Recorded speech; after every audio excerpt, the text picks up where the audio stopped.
அனைவருக்கும் வணக்கம். இன்றைய பதிவில் இந்த மாதம் வரக்கூடிய முக்கியமான விரதமான சாதுர்மாசிய விரதத்தை பற்றி தான் பார்க்க போகிறோம்.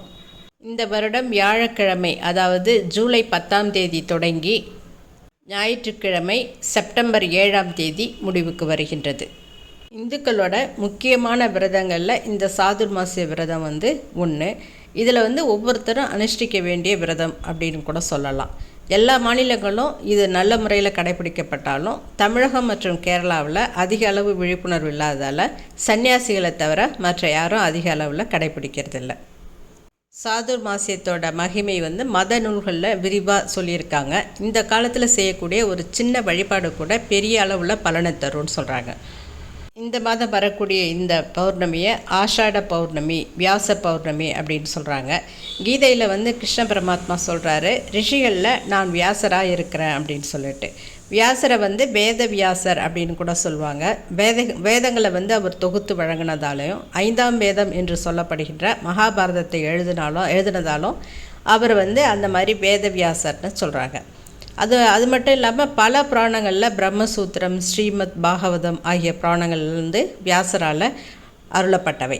ஆஷாட பௌர்ணமி அல்லது வியாச பௌர்ணமி என்று அழைக்கக்கூடிய இந்த ஆடி மாத பௌர்ணமி முதல் கார்த்திகை மாத பௌர்ணமி வரை தேவர்களும் பகவான் விஷ்ணுவும் யோக நித்திரையில் இருக்கும் காலம் அப்படின்னு சொல்கிறாங்க.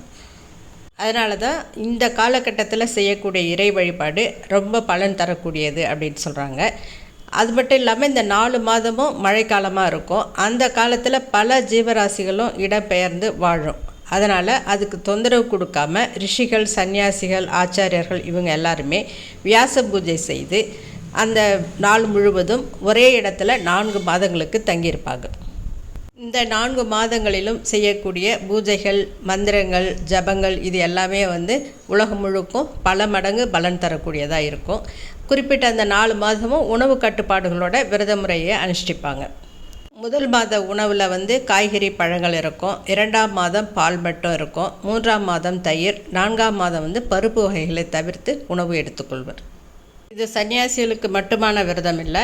நம்ம மாதிரி இல்லறத்தில் இருக்கிறவங்க கூட கட்டாயம் இந்த 4 மாதமும் அவங்கவுங்களால எவ்வளோ நேரம் முடியுமோ ஒரு குறிப்பிட்ட நேரத்தை ஒதுக்கி, அதாவது 5 நிமிஷத்துலேருந்து உங்களால் எவ்வளோ நேரம் ஒதுக்க முடியுமோ அவ்வளோ நேரம் ஒதுக்கி இறைவனோட நாமத்தை தினமும் ஜபிச்சுட்டு வந்தாலே சகல துன்பங்களும் நீங்கும் அப்படின்றது ஐதீகம். அவங்கவுங்களோட இஷ்ட தெய்வ நாமத்தை உச்சரிக்கலாம். குறிப்பாக நீங்கள் வழிபடும் மகானை நினச்சி அவர் படத்துக்கு தினமும் ஒரு மலராவது சாத்தி வணங்குறது சிறப்பானது.